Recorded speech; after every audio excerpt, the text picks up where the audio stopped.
This has been perhaps the best season Nick Schneider has ever had in the Kamel Series. He's racked up an impressive 4 wins in the first half of the season. And while Leskala also has 3 wins of his own over in the GTOs, he was beat on pace last week. That's an encouraging sign for his rivals, but we'll see if they can carry that momentum as we get ready to watch Round 7 of the iRacing Kamel GT Series. And you'll see it all live here on the Global SimRacing channel. Hi, I'm Joe Peak, and with me in the booth is Adam Lindgren. Behind the scenes is our director, Sean Ambrose, and he's using cameras provided by Dougie Beard. With the Charlotte Roval getting a lot of love this morning during iRacing's 4-hour charity event for the National MS Society, many should be pretty familiar with this circuit by now. But for those who missed it, let's head to our track guide.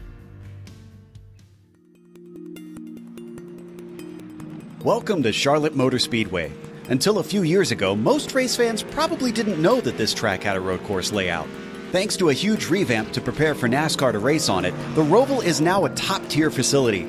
Situated in the northeast corner of Charlotte, North Carolina, there's a whopping 6 different road course layouts. They range from just under a mile to a little over 2 miles in length. Like most Rovals, the high-speed banking on the oval portion makes up the majority of the lap length. However, one unique feature that isn't often seen on other Rovals is that this track includes a decent amount of elevation change. Passing is often difficult, and the 2 chicanes on the oval portion are notorious for their unforgiving curbing. Lesser-powered cars find overtakes a bit easier with the slipstream on the banking, but anything with some oomph is going to have to work very hard to get by their rivals. If anything, attrition often rears its ugly head, and simply keeping the car pointed forward and clean will net you a good finish. While the debate rages on among gearheads on whether oval cars should race here, one thing is for sure, it provides some wild action and almost never disappoints the fans in the stands.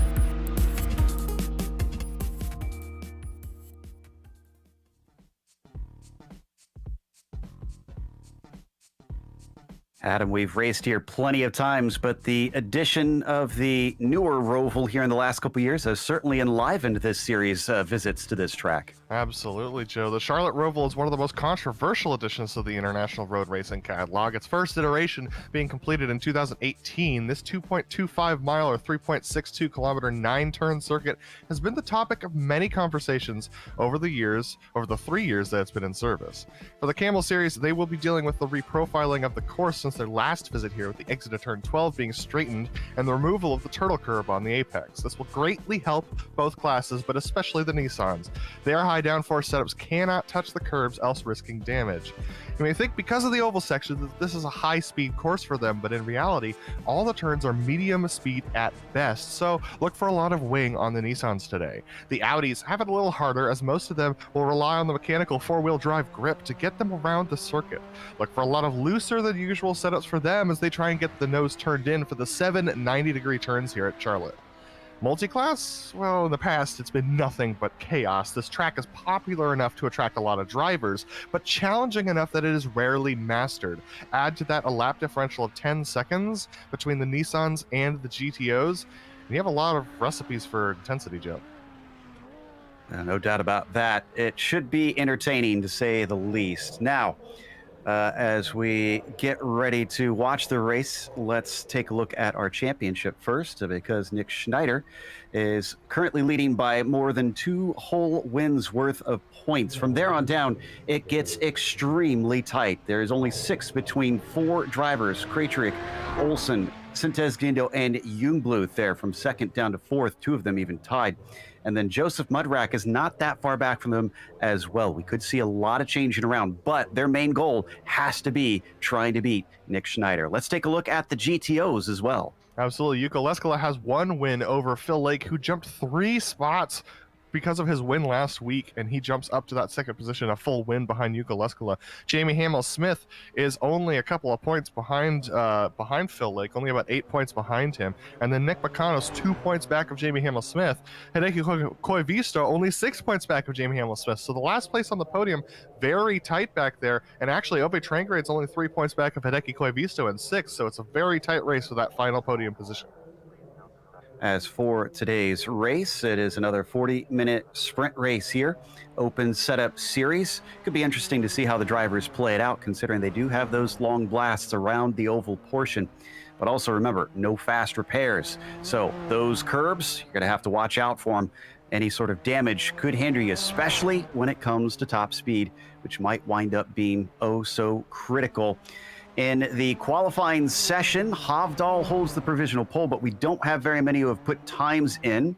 Looks like Laust Olsen doing pretty handy as he gets himself into second. His qualifying has gotten better and better, but we're really waiting for Leskala to get out on track as he is yet to take to it, and Mukanos currently holds that top spot in the GTOs. Yeah, with all the chaos we've been seeing in the races recently with the multi-class action, it totally makes sense that people are putting their emphasis onto the qualifying. Ove Traingrade currently leads the GTOs over Nick Mukanos. He just put in that faster lap, about 1/10 faster than Nick Mukanos. Matthias Hovdal, as you said, up in the lead of the GTPs right now. Heitor Santiago will be one of the next cars around the track. He's about to hit turns 15, 16, and 17, the NASCAR chicane here on the end of NASCAR turn 4 before hitting the line. He crosses the line at a 112.187. Unfortunately, it doesn't look like that lap's going to count. Reed Miller, a 16.955, goes to pole. And Matthias Hovdal knocked another 4/10 off of his time, putting himself at a much farther distance from those chasing. Olsen's not able to improve. Gabbiani does improve, actually, down to a 106.2. That'll put him into 5th place. We're still waiting on Guillotero and a few others. Looks like Sintes Guindo yet to set a time, but I'm not seeing too many names that I expect to try and challenge Matthias. No, and actually Nicholas Schneider wrecked on his second lap, so he's only going to get as good as third. He could get jumped here a little bit. Ove Traingrade up to pole in the GTOs, just made a faster lap than Reed Miller by about 0.15 of a second. Jungbluth coming across the line for his final time, only good enough for 5th position. Togo Hesada also coming across. Togo up there in 4th position, so jumps Jungbluth. That's a great qualifying for Togo. Leskala just started his first flying lap, and I think the same for Phil Lake. So Reed Miller comes back around. Second lap through. Is this going to be any faster for the 5 to take the pole away? No! He is down by a few hundredths. And so Ove Traingrade, for the time being, still retains that top spot, but we're waiting on Leskala and Lake. Absolutely, and I'm expecting both of them to be very quick as Martin Krejcik crosses the line, improves by a full second, 1.2 seconds on his previous time. Good enough for 9th position right now for Martin Krejcik on his final lap. But now we've got Baron Nekus, who's going to try and cross the line and improve for 121.159. Look at these times improve, Joe. A full second over their first laps. So definitely a track where the tires warming up definitely has an effect, especially with the weather conditions we have right now. Well, no more warming up for Traingrade. He's already taken his 2 laps, so this is him simply trying to get some practice in. Dougie Cloud puts himself into 11th with that last lap, and Phil Lake takes over the pole position. Will it be short-lived as we wait for Leskala to cross? It is. Leskala faster. All right, so both of them are on their second laps now, and they have time to complete them. 2:13 left in the session, doing 1 minute 16 laps, so they've got plenty of time to complete these second laps. Let's see how they do. Yuko Leskala behind Phil Lake on track. There is Phil going into turn 5, coming up to the very challenging up and down of turn 6. Look at how tidy he is through that section. Phil Lake has got this qualifying setup locked in. He is completely glued to the track. Yeah, there are remaining 2 in the GTOs that can set a time. Guillotero and Christian Bennett are the 2 that can put a time down in the GTPs. Looks like Guy is good enough for 16th. Bennett, unfortunately, both laps deleted. And up next, it'll be Phil Lake trying to go quicker by about 3/10 to overtake Leskala. But then he has to worry about Yuko being able to respond because he can get those tires warmed up here on that second lap and continue to topple his quickest lap. Coming around into the final chicane, the number 3. Light on the first apex, light on the second apex, just glancing those curbs. It's a 16.2. That is 3/10 quicker, but it's not enough as Leskala crosses. He's going to have the pole no matter what, which is good because his second one doesn't count. Yeah, he did clip the outside of the wall, exiting back onto the oval. So fortunately for him, his first lap was enough, but Phil Lake making some inroads, unfortunately just couldn't quite get there. Wow. Thrilling stuff here, at least in the GTOs for that qualifying session. But Matthias Hovdal has an 0.8 of a second gap back to Laust Olsen on the front row for the GTP. So it's looking like everybody's going to have to chase that number 2. And we always talk about it, and I feel like a broken record sometimes, but Matthias loves those tracks where you can trim the car out a lot. I wonder if this is going to be his playground. It'll be interesting to see how he deals with the traffic, because the GTO traffic, especially approaching the backstretch chicane, turn 11, that's going to be a real challenge for him coming into that sector, especially because the GTOs will be doing draft trains around the oval to try and make time, and they'll be going side by side to that corner. As he approaches them, it's going to be a real challenge. Yeah, that traffic could make or break a lot of drivers' event today. As we now start to grid up, let's go through that starting order with Matthias Hovdal, as we mentioned, on the pole by a large margin over Laust Olsen. Then it's Nick Schneider, championship leader, going to start from 3rd, but that hasn't stopped him from taking wins prior. Heitor Sintez Guindo will be 4th as Togo Hisada is 5th, and it's Fabian Jungbluth in P6. Inside of the next row, Gabbiani in 7th, Mosquera in 8th. Row 5 has Krejcik and Suarez. You've got Douglas Cloud starting in 11th, Mark Gamick in 12th, Pablo Costa in P13. Silvazzi starts in the 14th spot, Mudrak and Otero last 2 to be able to set a time. Bennett and Rage will start from the back of that GTP field. Yuko Leskala starts on pole for the GTOs with Phil Lake in 2nd place, only 1/10 back. Then it's Ove Trankerade in the 3rd spot with Reed Miller starting off in 4th. Nick Picano starting off in 5th position today with Jamie Hamill-Smith in 6th. Ian Haycox is going to start off in 7th place ahead of Devin Donahue. Those two have been close racing the last couple of weeks in 8th. And we have Mika Tupula in the 10th position. Hideki Koivisto in 11th, Brian Shanahan 12th, Baron Neckes is going to start off 13th for the GTOs, with Alejandro Altez Duran setting your last qualifying time for the GTOs. Patrick Owen will round out your 15-car GTO field with 32 cars on track. You know, one thing I feel like that sets this Roval apart from a lot of them, both in real life and here in the sim, Adam, is much of that infield portion almost feels like a street course around here. And we've got plenty of experience with street courses in this series as well. They usually include a fair bit of attrition. Yeah, absolutely. And the interior of the course tends to be, we don't see a lot of people take a lot of risks in the interior of the course, but occasionally on the first lap, we'll see somebody get punted out towards the outside walls, because it is all right-handers on the interior of this circuit. So as we start rolling with the Porsche pace car leading them off, it's a real challenge for especially the GTOs when they start this race, because their front tires are not warm yet. It's going to be very interesting to see how they manage their tires and their temperatures going into this. Once they get out onto the banking, the tires will be warmed up, so look for some interesting battles as we go to turn 11 with the GTOs. Well, Hovdal is only here for his 2nd race of the season, managed to top 5 in that lone appearance earlier on. Can he make it another top 5 and maybe even potentially a win here today, as we see the GTOs just cross that start-finish line to take off behind our grid. 32 cars that were supposed to take part, but I do not see Patrick Owen in here. Nicholas Rage has not lined up, so I wonder if we've had some issues with their connections here at the start of today's event. Other thing that's unique about this one is not many Rovals have a lot of elevation change, like you can see as they come through the exit of the infield portion, now back on to the banking. This is where the cars will start to really pick up speed. Hopping on board with Reed Miller, who will start from 4th today, still looking for a victory this season. Yeah, the loping infield is one of the more difficult sections of this track, and that's why you don't see a lot of people go side by side through here. Now, Phil Lake made a very exciting pass the last time we visited here, going through turn 6 and 7. I believe it was on Ove Trangerade at the last time that we were here, but usually you'll see people run line astern through the infield just because of how challenging it is and how risky it is to try and make any moves. But once you get onto this banking, especially in the GTOs and some of the GTPs that are running high wing today, you're going to see a lot of draft battling into this turn right here, turn 11.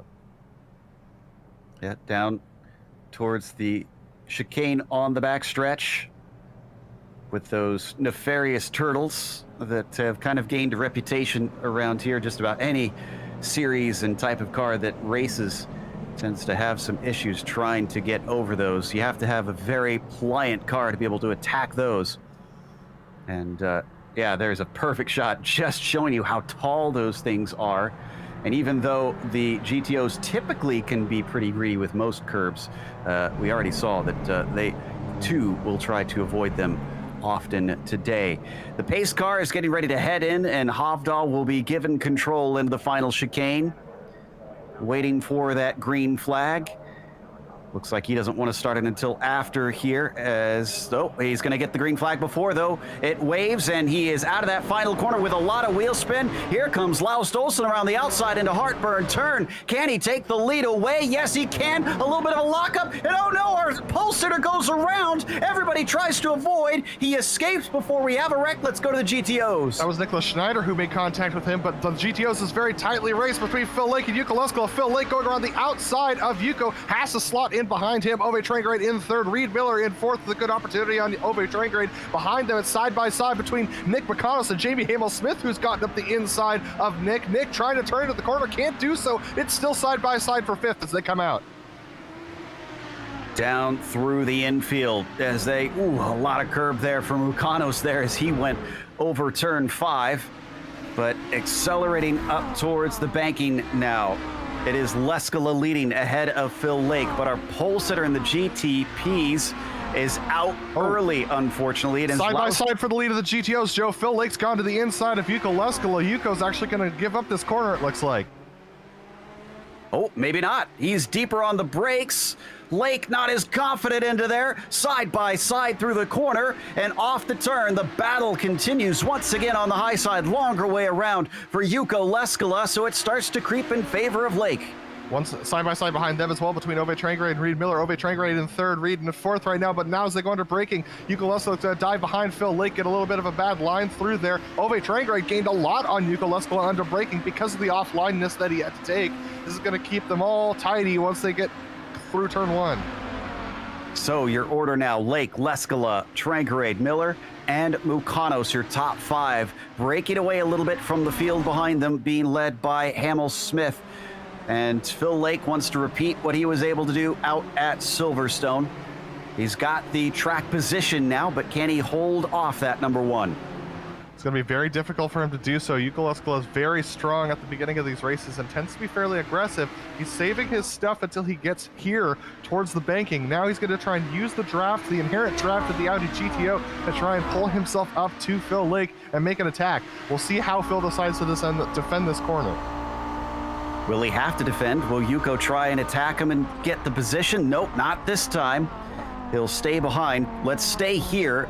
But speaking of drivers strong at the beginning of the race, Olsen already out to 1.6 seconds over Sintez Guindo. That was a great exit out of the backstretch chicane for the 1 car. And he's going to look around the outside, which will be the inside here into the final chicane, but once again, backs out of it. Yeah, these are not the NASCAR machines. They can absolutely run the apex of 3 and 4 and still manage to turn into NASCAR chicane at the end of the track, unlike the NASCAR machines that have to run to the outside of the corner in order to get straight for braking. These guys, these cars, even though they are tight under braking, they can actually make that turn fairly effectively and at speed. Yuko Leskola putting heavy pressure right now on Phil Lake. Not only have we been having good action here, but second place in the prototype. Sintez Guindo and Hisada have been quite close. In fact, he's going to look to the inside coming down to the last chicane himself. But it seems that it's tough to try and hold on around that angle, as twice now we've seen drivers back out of attempts. Laust Olsen, fastest lap on every lap that he has run so far, so doing a great job out in the lead. 2.23 seconds over HR Sintez Guindo and Togo Hisada, who are in this battle that you saw. No position change for the GTOs. They're still running line astern, and I think that that's going to be the case for a little bit here. At least based on what we've been seeing, but you never know. Don't forget, they're going to get lapped soon enough, as we had a problem with Nick Rage in the 26. But we look at our leaders once more. 2 tenths apart between Lake and Leskola, and a similar gap to everyone behind them as they once again hit the first corner. 4th lap in the race already in the books. Yeah, it's a very bumpy track, as the NASCAR drivers will tell you. Oh, Phil Lake gets into the grass a little bit, gets the rear end a little loose there. You saw that as we were riding on board, looking back at Yuko Leskola. So Phil's feeling the pressure from Yuko. If Yuko can keep this pressure up, Phil might burn up his stuff and make it easier for Yuko to pass him before we get halfway into this race. I wonder if that's the strategy that we're seeing out of the Finn. He's not only fast, but he is a smart driver as well. You were talking about a lot before the race, Adam, that he tends to stay out of trouble, and right now he wants to find some trouble with an overtake. Closing up on Phil. He's going to try and outbrake him around the outside. Phil actually lets this happen. Let's see whether or not both of them can make the corner. It's going to be close. It's going to be a little bit of contact between the two of them. Phil getting a little bit loose. Both of them managed to keep it going. That was definitely almost disaster for Phil Lake. If that contact ends up happening, Joe, he's into the outside wall hard. With a rebuff, he has denied Leskola this time. Valuable information for Yuko. He knows what won't work, and he knows that his rival is going to get rough today if he needs to. Absolutely, and Phil has to be careful here. We were talking about this before the show, Joe, that Yuko Leskola has the least amount of incidents of anybody in the top 5 per race. So he's definitely got... Sorry, our leader just ran into Baron Neckis, and that means, or no, second place rather, as Togo Hisada gets through, and Nick Schneider as well. Nick Schneider now finds himself in second, having overtaken multiple cars, taking advantage of the traffic. Yeah, and Nick Schneider actually has a little bit of wing damage here, so we're going to take a look at this replay because this is very interesting what happens here. Yeah, Sintez Guindo is the one that got into him, and then everybody behind had to check up. Part of that was unfortunately because of some connection problems for that GTO. Yeah, they had no idea where he was, so HR Sintez Guido makes contact and then has to go over the turtle curves. I don't think they're going to be very happy about that one. Oh, and now our leader is definitely in the thick of it. If we go to Laust Olsen, he has a whole bunch of GTOs just surrounding him. He gets through that first pack with Koivisto and Shanahan. Now he approaches Donaghy, Hamill, Smith, and Haycox. Yeah, this battle for P6 of the GTOs is fantastic to watch as well. These guys very tight together. They've been side by side multiple times, but look at the GTOs trying to navigate through NASCAR final quarter. That's going to be nearly impossible for these guys to not make contact. Yeah, that was Donaghy with a great move, and he can't get to the apex because of Schneider also going by. Thankfully, no incident on that one. Jungbluth's gone around. Jungbluth has made contact with Gianluca Gabbiani as well, who's hit the inside wall. Joseph Mudrack is also spinning around through turns 1 and 2, so very, very dangerous. And now Aitor Sintez Guindo has gone around. Oh my goodness. So, no, Aitor looks like he's still going. Togo Hisada. Togo Hisada, who was in third. We're going to watch this replay on the 11. Oh. And while we were here, Douglas Cloud got tipped off the nose of Mark Gamick going through turn 6. And now Joseph Mudrack makes contact with him. So the GTPs are falling apart here, Joe. Looks like and while this is all happening... issue. That battle for the lead of the GTOs continues to rage, and they've got Laust Olsen, who's now going to try and pass them as they go through turns 1 and 2. And behind Olsen, it is now a much faster driver gaining on him, Nick Schneider. Can he get win number 5 out of 7 rounds? If Laust can keep his nose clean, Joe, I think he's got this because Nick Schneider has some pretty significant aero damage, but he's losing time in the traffic just like last week. Remember, Laust Olsen was in such a good position last week to win the race, just couldn't navigate the traffic well, and the same thing's happening here. And Phil is dealing with his own worries. So Lake is trying not to give up the racing line, but he can't really block off these GTPs. They have their own race to run too. Looks like Schneider will get between them, leave them be, and has about a 2-second gap up to the GTP leader Olsen. No attempt either by Leskola, though he is mighty on the brakes down into the backstretch chicane. Absolutely. This is one of those times where you don't want to make the move because you're not sure whether Phil Lake's going to see you at this point. It's so close between all these drivers. Oh no, Reed Miller's gone around. And he is unfortunately going to be losing a lot of spots here as he's kind of in a tough place to get the car turned around. Yeah, he ends up clipping the outside wall here on the exit, ends up just spinning his car around, unfortunately. So uncharacteristic for Reed Miller to make a mistake like that. Yeah, just a little sloppy. And then, like I said, you can see he just has to kind of park it and do a K-turn to eventually get it facing the right way. He falls to 10th because of that. Already they're dropping like flies out here as drivers finding it very tricky to navigate both the track and the other class. The battle for 5th and GTP is very close. It's actually close between Hisada and Jungblut. This is for 6th position. Hisada trying to hold off after having his own spin that we saw. They're coming up behind Nicholas Bacanos, who's racing around the top side here. The GTPs are going to drop to the bottom as Nick gives them space. Look at this. Hisada gaining on Kraytrick. Togo qualified in 5th, so he's a little out of position here. And behind them, a huge run from the likes of Mosquera as well. He's joining the fight. So now a 4-car battle for a top 5 position. Kraytrick gets around Trangarade. Looks like Hisada will. So will Jungbluth, and just barely Mosquera follows. Yeah, Ove Trangarade giving them space to do that, absolutely. But here we go, coming up to the leaders now with this battle. Kraytrick, Hisada, and Jungbluth. Gianluca Gabbiani is still tied up behind our leader. Phil Lake can't find his way through. Here we go. Oh, wow. This is getting extremely tight. 4 wide, it might be.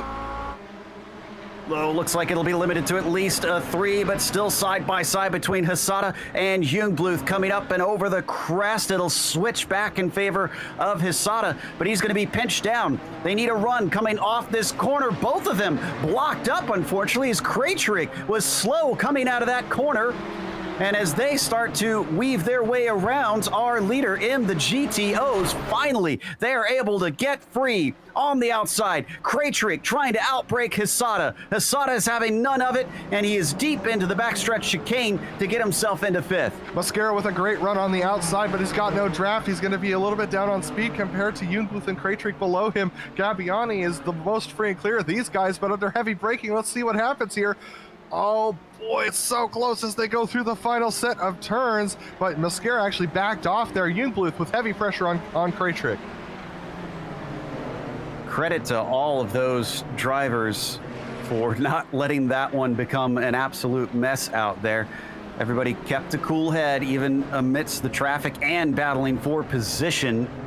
So Hisada has gotten up to 5th, but it looks like Kraytrick was a bit of a plug because Togo is pulling away, and already Kraytrick sees Jungbluth all in his mirrors. Yeah, and Pablo Costa's joined this battle as well in the 9th position, so this battle now 5 cars wide, but Hisada, as you said, starting to run away with it, so it's definitely going to be interesting. But Nicholas Schneider, Joe, is gaining on Laust Olsen. He's almost in passing position.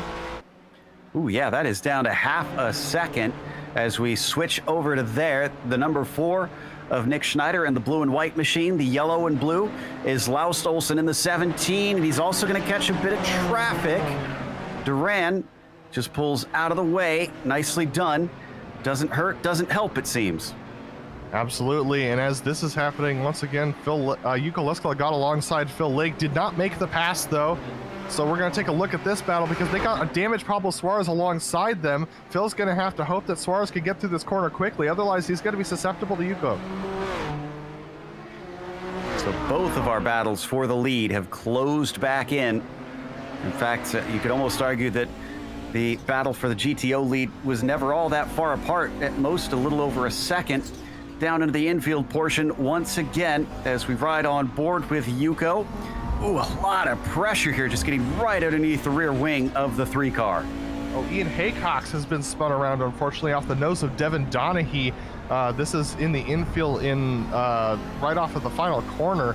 Fortunately, he's gotten himself going again, so fortunate for him that he didn't get too much damage off of that. But look at Yuko with this run off of the corner. He's able to carry a lot of speed. This is a good opportunity. This is what he's been waiting for. We've seen him try it a couple times already. None of them have stuck. This time he's going to manage to get side by side as the red number 1 holds station. Oh, but locks him up as he's pinched down, and Phil Lake still unwilling to give way. Oh, and there's side-by-side contact between Fabian Jungbluth and Martin Krajcik for the 6th position. Those two guys, Jungbluth is through, but Krajcik was defending with all his life there. Let's take a look at that one. Honestly, a great move from the 8. He had a little bit of a run, just tucked his nose out late into the corner, and like you said, had a touch, and eventually that got him ahead. And the lead of the Krajcik. GTP's Joe Laust Olsen is now under pressure from Nicholas Schneider. Nicholas Schneider with a good run coming up to the final NASCAR chicane. He's close, but I don't think he's close enough. They are approaching Reed Miller. He could provide a pick. He's going to provide the pick for Laust Olsen, though, I think. But fortunately, he's going to stay off the apex and let Schneider through. But Schneider expected him to turn in there. That's why he saw him back off. Down and around the infield once again. Had a problem with Gabbiani. I think he maybe cut the course or something. Yeah, he missed here. the apex, but now he's got bigger problems. Look at him. Oh, my goodness. They almost ran into Durand there, who was at the apex. Yeah, so a cut course penalty for the 20 car is what caused him to drop a lot of spots. And Yuka Leskala's got a run on Phil Lake once again. This is into the final NASCAR chicane for the lead of the GTO race once again. Is he going to try and make the move this time around? He's going to try it, but he breaks a little bit earlier. Phil Lake, he's been absolutely haggled this race. He hits the outside wall there. Ooh, and almost some contact between them down through Heartburn turn. Leskala, is he going to give him the bumper maybe to get him loose, get at the spot the NASCAR way, since we are at a NASCAR track. Now down into turn 3 and off the corner. It seems that Phil Lake still has the advantage. Bennett behind them, just trying to safely navigate these two, but he is very stuck, and we don't need to go to it, but Gabbiani missed the chicane once again and has had damage this time. Absolutely. So Yuka Leskala is definitely looking in his mirrors. Christian Bennett is a driver that we don't see that often, so he's a little nervous about that one right now. So that's why you see him not putting pressure on Phil Lake. Now he's going to hope that Bennett is going to take away Phil's line here. Let's see what happens. Does a little bit, but he's good on the brakes. Phil Lake will stay ahead. This kind of feels like Yuko just biding his time a little bit. I wonder if he's waiting for a real solid chance that he knows won't be a high-risk move. I mean, he's definitely scaring Phil Lake. He's definitely making Phil look in his mirrors a lot. Phil's taking a lot of disadvantageous lines to stay defensive against Yuko Leskala, and that's going to burn up Phil's stuff pretty effectively around here. As they come into the infield once again. Nicholas Schneider went by! Laust Olsen hits the outside wall off of the final chicane. And I almost thought Nick got a piece of him because I thought I saw damage, but no, he got clear. Here's the replay. This is from on board Laust Olsen. Another win, sadly slipping through his fingers. Oh, it's that curb.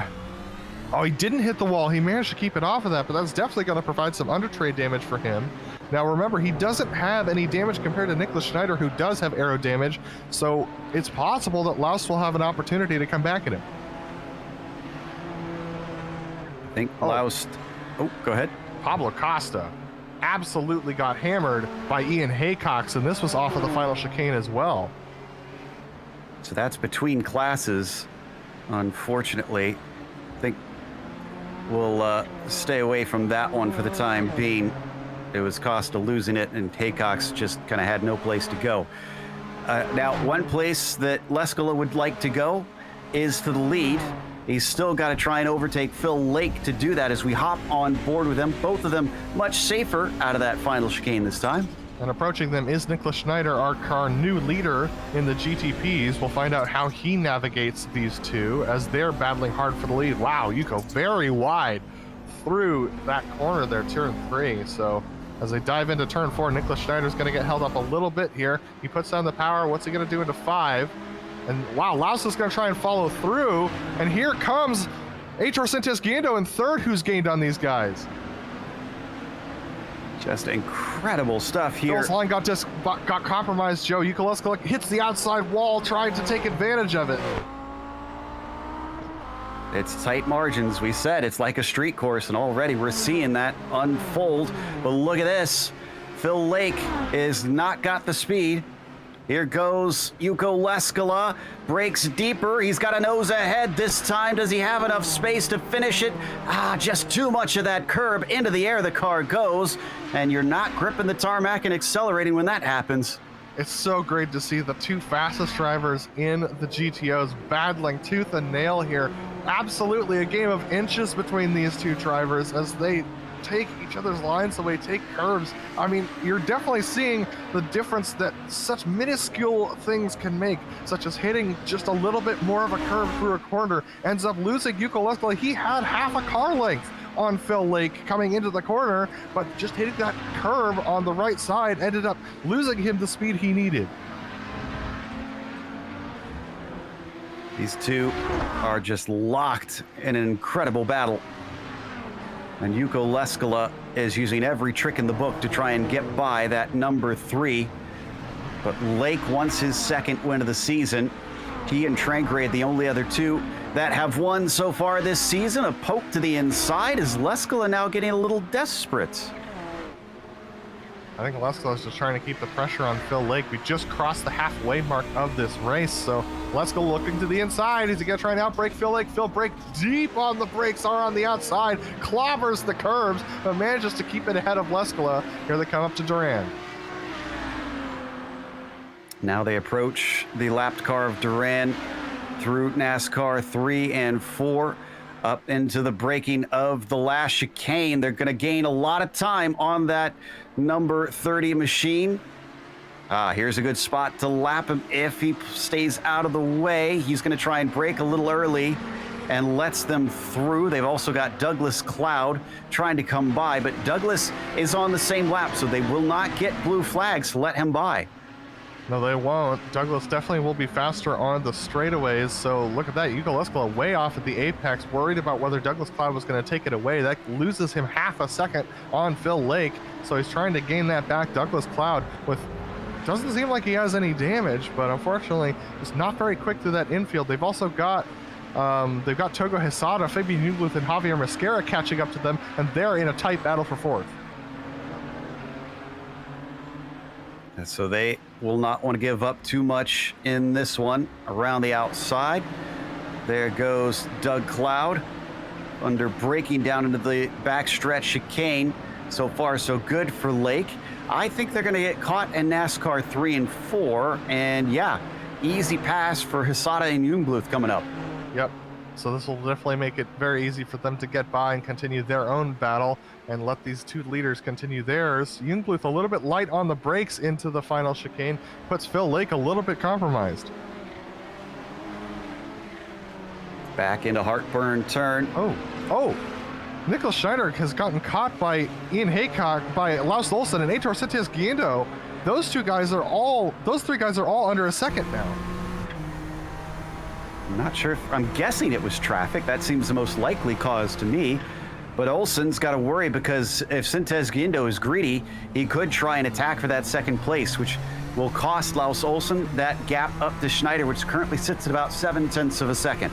Now, before this, Schneider was up to about 1.5 seconds over Laus Olsen, and just the battle between Ian Haycox and Mika Tupola ended up causing both of them to lose a lot of time. So they spread apart briefly between first, second, and third. Back into the infields. Hisada back there, 21 seconds back, is no threat whatsoever. So both battles for the lead are just kind of hovering at a very close distance.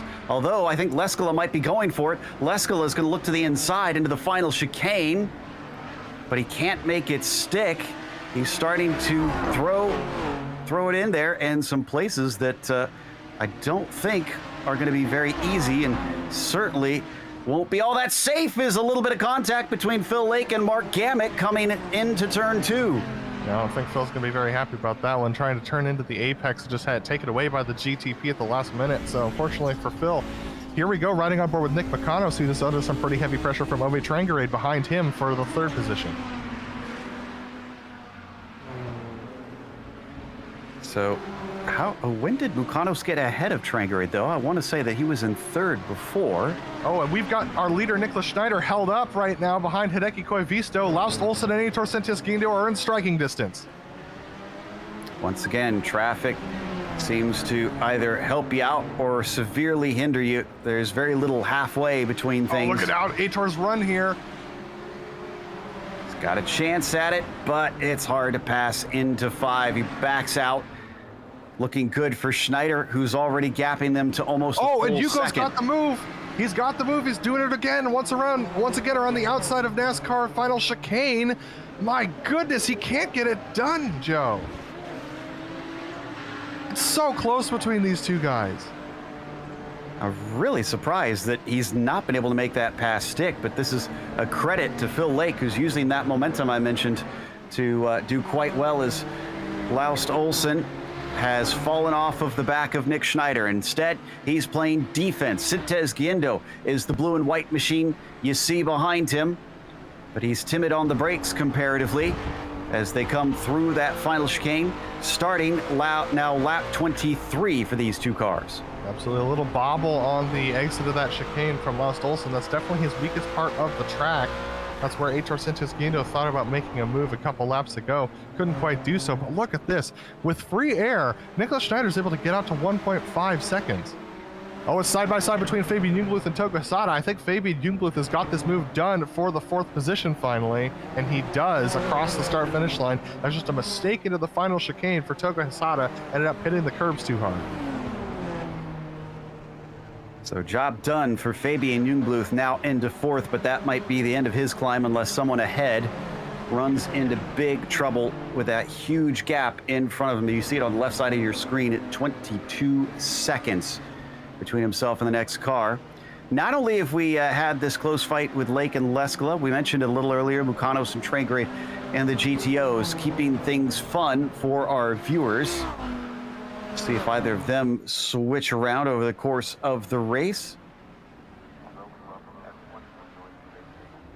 Yeah, so here we go once again with a little bit of a hold up there for Fabian Jungbluth as he was going past Brian Shanahan there through the final chicane. We're taking a look at Phil Lake once again. Now he's got Yuko Leskala up his rear bumper, but Yuko just once again has never been in a position where he can make this pass. Phil Lake on the brakes has just been stellar today. Yuko Leskala's going to have another opportunity to go around the outside. He's tried this about a dozen times already. Let's see whether or not this comes up with a different result. He's got to be learning something here. Oh, yes, he did, because that time he didn't take as much curb, and he's up around the outside, but again, it's going to be the longer distance. Tries to pinch him down. Is he trying to use some side draft? It's not working. He ducks back in, looks on the other side this time, and then falls back in line behind that blue Dirty Torque car. What is he going to have to do to make it stick? I don't know. What's Aitor Sentius Gindo going to have to do to make it stick on Laust Olsen? Similar situation between those two drivers as a similar result happens as they come through the final NASCAR chicane. This is such an interesting point of contention, Joe, because I usually don't think about this track as a super hard place to pass, but clearly when you've got drivers who are really good at hitting the right lines, it becomes a really challenging place to make a pass. Yeah, looks almost like the nature of it just means that even if you get what would be a pass elsewhere, you're not in the prime position to finish the job the next corner.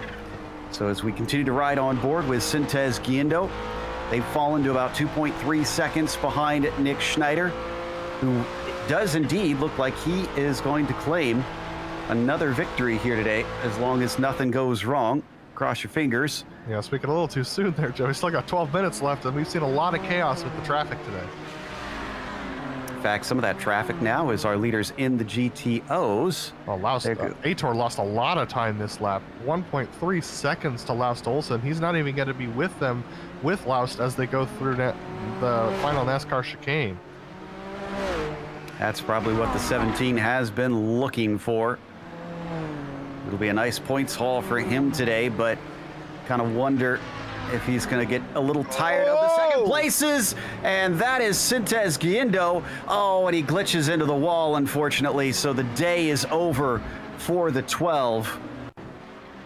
Yeah, two glitches at once. A little bit of ghost contact side by side with Yuko, and then ends up stuck in the wall, unfortunately. We're going to see him go around the outside, which is a risky move. Gets shunted a little bit and then gets stuck in the wall. So, unfortunately for Aitor, that's going to end his battle with Laust Olsen.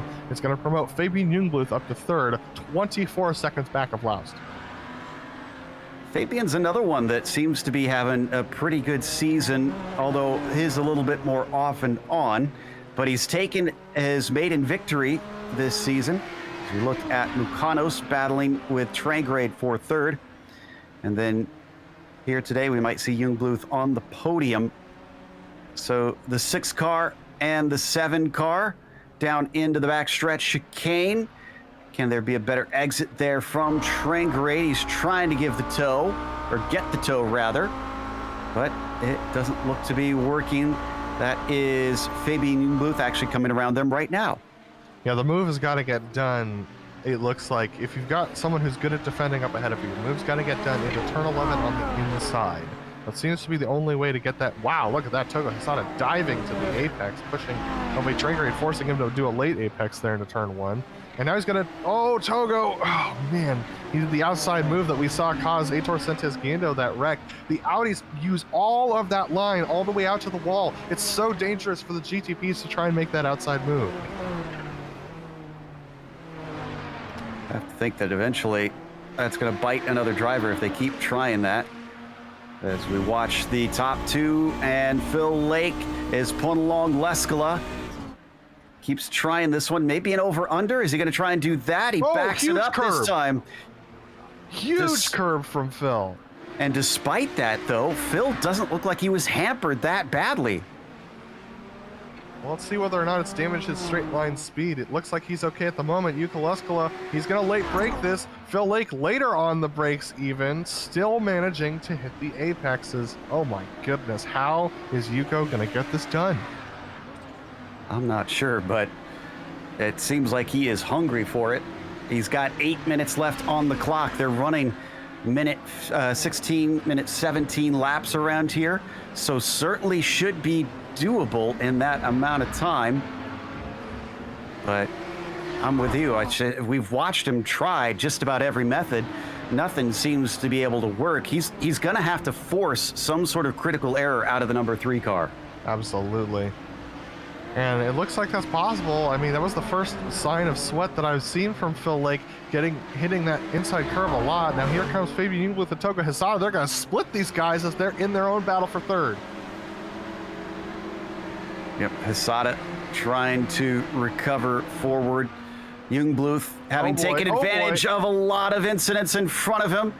They went overlapped through the backstretch. That's going to give it to Yuko. Yuko's got the inside now. He's got the inside, but now he's going to outbrake him. It's not over yet. Here comes Lake. He'll have the inside into the chicane. He tries to keep it in deep. He's given space at the apex, but you're right. That's exactly what Leskala's been looking for. He's our leader once again. The traffic catches out Phil Lake. Unfortunately, he had to go around Togo Hisada, who was slow off of the apex of turn 12. Phil Lake is now going to be all pressure on Yuko Leskala, but hits the inside curve, the turtle curve, quite heavily there. He's going to lose time now to Yuko. Javier Mascara is going to go around him. Phil Lake off track. Man, I think that might be it. Never say never, especially in this series. But Leskala set to try and take victory number 4. Has found one of his rivals in seasons past is suddenly a lot faster, and Togo Hisada is on the bottom of the racetrack and there. And this was contact. This was contact with a slow GTO. Wow, a lot of very interesting moments there. Let's take a look at this. Yeah, it starts with Jungbluth, and there's the second half of it right there with Hisada. So this is Baron Neckis who, oh no. Baron Neckis tried to get out of the way, Joe.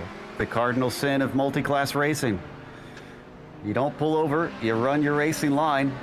Right here, he's going to duck to the outside. Jungbluth misreads it, ends up hitting the outside wall. Baron Neckis goes down to the apron. Togo Hisada, who's trying to get through, ends up running into the back of him.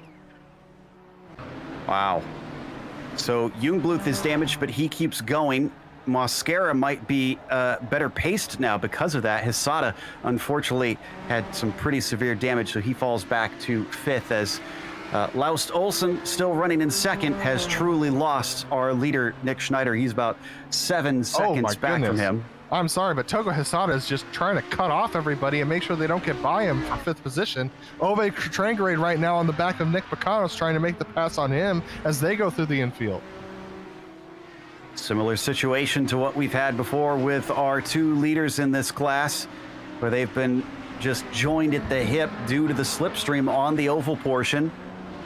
I can tell you that Hisada did lose out to Gamek, and I assume he's going to lose more spots in these final few moments. Up and on to the banking. Yeah, I think Mukanos might be a little vulnerable here. Ove going to the high side. He doesn't want to lose the primary racing line to the... Wow, he's going to just let these GTPs go through. He's a little concerned about the traffic that he's been seeing. Cost him a little time on the banking going so high. So Mukanos now pulls away to about 0.6 of a second with 5 minutes left to go on the clock. Ooh. And Jungbluth is unfortunately down on speed because Mosquera has caught and passed him. Yeah, Jungbluth has some pretty significant right rear damage, and we're going to see this pass here. And this one... in the infield of all places. Yeah, and that's just the slow speed of Jungbluth. He knows he's slow. Look at him over there on the right, on the left side, just letting Mosquera go by. Yeah, Jungbluth is down by about 20 miles per hour on the straights. Javier up from 8th at the start, now onto the podium at Pink Car. I think this might be his best finish of the season, potentially. I have to check and see. So this is all still happening behind our overall leader, Nick Schneider, who's been cruising along. Didn't quite get the pole over Hovdal, but he survived the opening lap mess. Managed to overtake Laust Olsen and has since been leading this race with a handy gap of about 6 seconds down to that number 17 car. Just a few more laps and he can make it 5 out of 7. So we're heading back to Nick Picanos and Ove Trangrade. If Trangrade very well on the brakes into the backstretch chicane. Here's Laust Olsen once again going around the outside of them. That's going to put a little bit of pressure on Nick Picanos to hit his braking points well. But Yuko Leskala was up to a 2nd lead over Phil Lake, who I think had his front tires very hot. He actually backed off a little bit and let Yuko get away, and now he's clawing his way back down to 0.8 of a second. But look at this, Ove Trangrade is trying a bunch of different lines here. Wonder if he's experimenting here at the end, see if there's anything that might give him the advantage that he needs to finally get this overtake done. We ride over his shoulder, up and over the crest now, switching back as it plunges through the little valley. And then past the flowers onto the oval. He's close, but I don't think he's close enough. Ooh, and Leskala got held up. Yeah, this might be an opportunity for Phil Lake. Now he's going to have to try a move that Yuko has not been able to pull off, which is go on the outside of the final NASCAR chicane. That's Nicholas Schneider, our leader, going through on these guys. So with 2 minutes 30 left, that's going to be about 3 laps to go for all of these guys. Whoa, Yuko, he misses the final chicane. Phil with the over-under for the race lead. He manages to get to the inside. That's the desired line here into Heartburn turn. But the job's not done. Hanging tough. Yuko Leskala making him work for it once again, but he hits the outside wall, just overestimating the grip of that car. Oh, it must be damaged. It looks like he has not got the steering he wants. Traffic giveth and traffic taketh away. We see it here. Yuko Leskala falling afoul of the same thing that allowed him to pass Phil Lake. Traffic through the backstretch chicane. Oh, incredible developments at the front. Oh, and another touch of the wall there. Yeah, the front right tire is just not turning right now for him. Yeah, I think his little brush coming through turn 2 has caused him too much damage, and I'm not sure that he's going to have the pace to keep up with Phil Lake. Oh, Jungbluth's off. Way off. He was in the infield, Joe. Did he miss the... No, he just got too much on the power. He got unsettled through the final chicane. This is so typical of a GTP. If they hit the curb too much, he ends up just spinning up those rear tires too much and goes into the infield. Here we'll see it. This is something to avoid if you're a GTP. You end up clipping those curbs a little bit too much. It ends up unsettling the rear end of the car, and as it's bouncing, you can see it chatter, and he just loses the rear grip on power. Embarrassingly easy to do, especially at a track like this. We are a lap and a half left in this race as Nick Schneider is just getting onto the oval portion once again. It's actually lapped all the way up to 7th place, essentially, at this stage. Because Mudrack, if you see a flashy yellow, is the one behind him. There he is, and he's sitting in P8.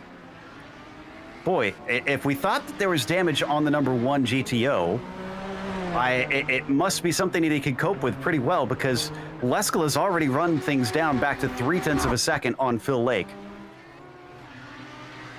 Yeah, that draft is definitely helping him out right now. Look at them, though. They've got Mika Tupelo that they're trying to pass. That's held up Phil Lake a little bit. Yuka Leskala with an opportunity. That was Gabbiani down on the low side. I think he's run out of fuel. White flag was just waved for our leader. Last lap of the race, Leskala right there. How aggressive does he dare be? He's got a full win's worth of points over Phil Lake, who is his championship rival right now here in round 7. So yes, he wants to outscore him, but he has such a wide margin. Is it worth losing the car? Yeah, not only that, he took pole position here, and he currently has... No, Phil Lake has the fastest lap, so that's going to be a difference for them for sure. But he doesn't have to risk that much here because he's still got that gap. Going to be coming back onto the oval, which is the critical portion pretty soon. Before that, though, we've got to look at Nick Schneider. He is into NASCAR 3 and 4. And I said at the start of this race, not being on the pole hasn't stopped him from wins before. It's not going to stop him this time. Victory number 5 on the season for Nick Schneider. Meanwhile, looks like Lake still has it over Leskala through the backstretch chicane, but can he hold on to it into the final braking zone? Going to be really close. Yuka Leskala is going to have to try his latest of late breaks this time around, but he doesn't want to push Phil Lake off. I know he doesn't want to win that way, so how's he going to do it? They both break around the same time, but Phil Lake has made the corner and makes the second one, able to get off cleanly, and Phil's going to win in the GTOs over Yuka Leskala.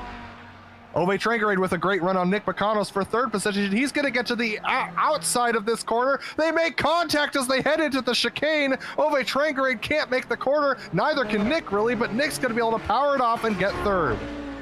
Awesome stuff, and that is our podium decided as the last of the drivers now come through here at the end of our race. So we're going to take a quick break.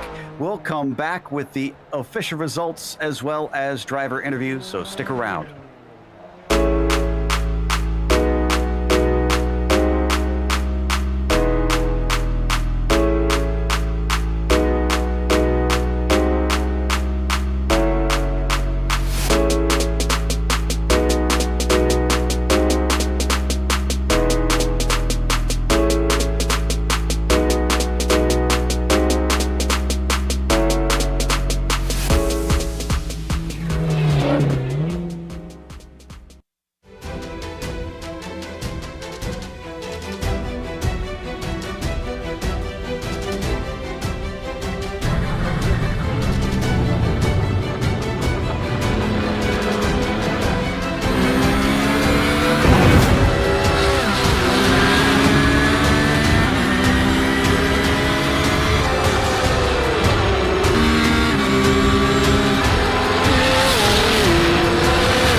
welcome back to Charlotte Motor Speedway. Round 7 in the Kamel GT series wound up going to Nick Schneider. He started from third on the grid, survived some incidents at the start, picked his way through, and wound up winning it. He had to go by Laust Olsen first, though.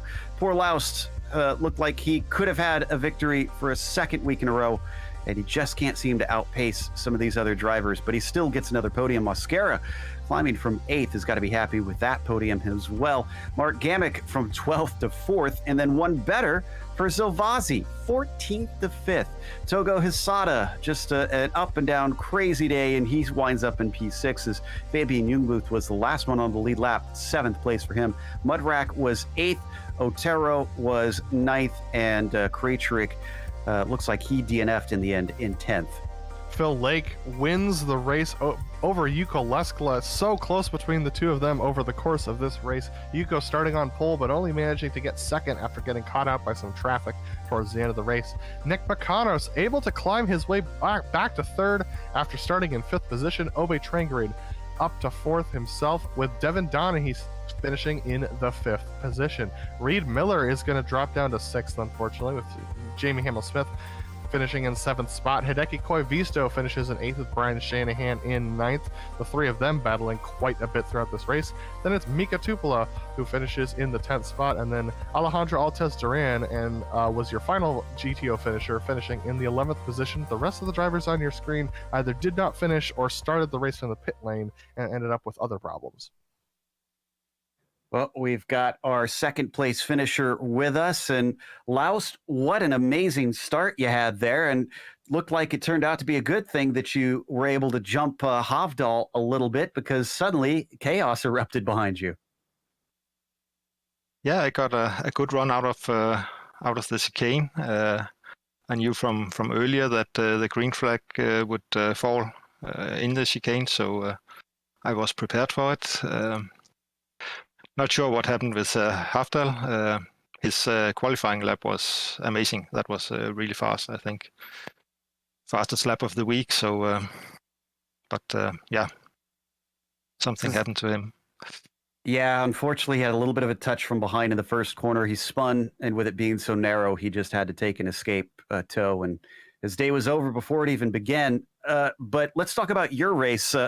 You've now had 2 in a row where you've been able to lead for a decent chunk, but couldn't quite bring it home in victory lane. Is this starting to get a little bit frustrating, or are you simply happy to be this far up the sharp end?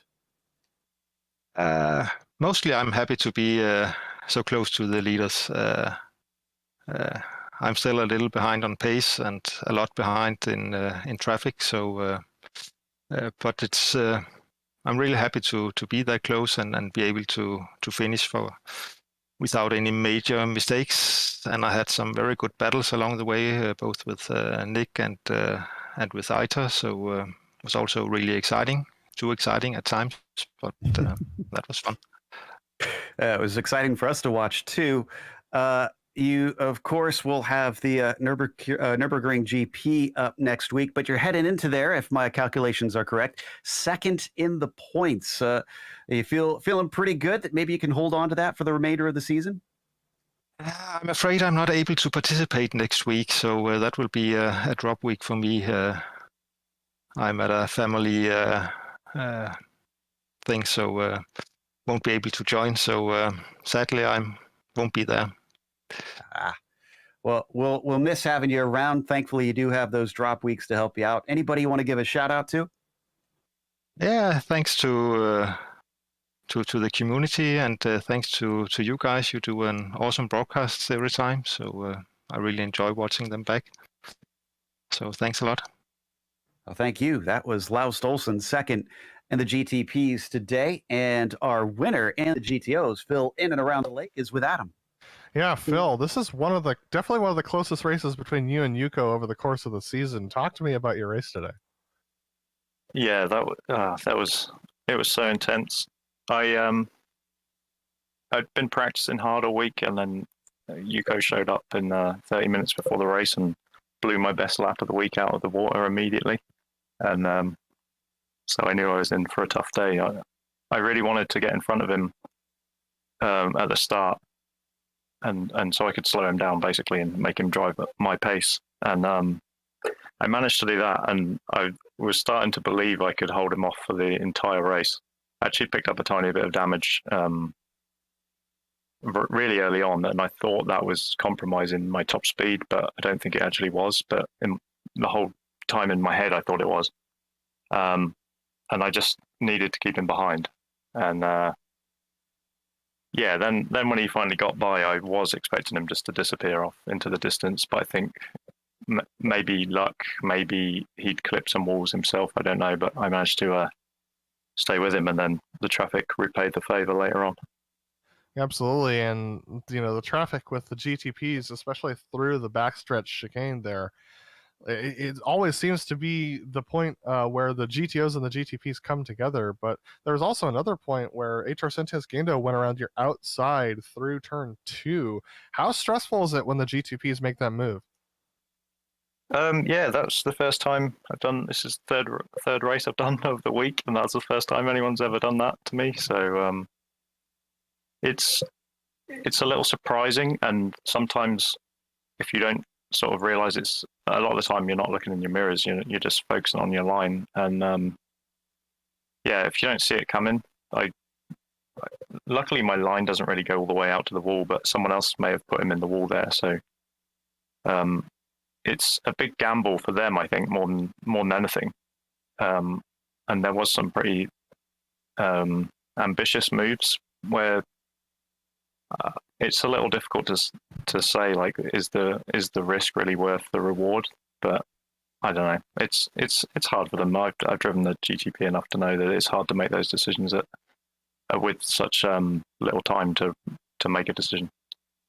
And next week we head to a very different track, the Nürburgring GP track. That's a very different race for these cars, purpose-built, very fast, flowing corners. What are your thoughts heading into there, especially considering you're probably going to be battling Yuko again? Hopefully, yeah. Last time we were there, had a really good race with Jamie and Yuko. So that was quite a long time ago, though. So we'll see. Hopefully I'll be able to keep up with him again. Probably the same strategy: get ahead early, make him go slower, so that I don't have to try so hard, and then fight it out till the end. Well, Phil, is there anyone you want to thank before we let you go? Just you guys, as always, and all my Dirty Talk teammates. Absolutely. Phil Lake, our winner of the GTO class. Thanks for talking to us, Phil. And we look forward to seeing you next week. Back to you, Joe. And that's going to wrap us up. So we want to close out with a big thank you to the Kamel GT series for bringing us back for another season of coverage, but also a thank you to the companies that provide the software and hardware for our broadcast listed on the screen. Additional thanks to June Lalonde, who provides our wonderful music. Check out her Bandcamp for more awesome work. Thanks to the team today, Adam, Sean, and Dougie. If you'd like to find out more about GSRC, you can find it at globalsimracingchannel.com or through our social media.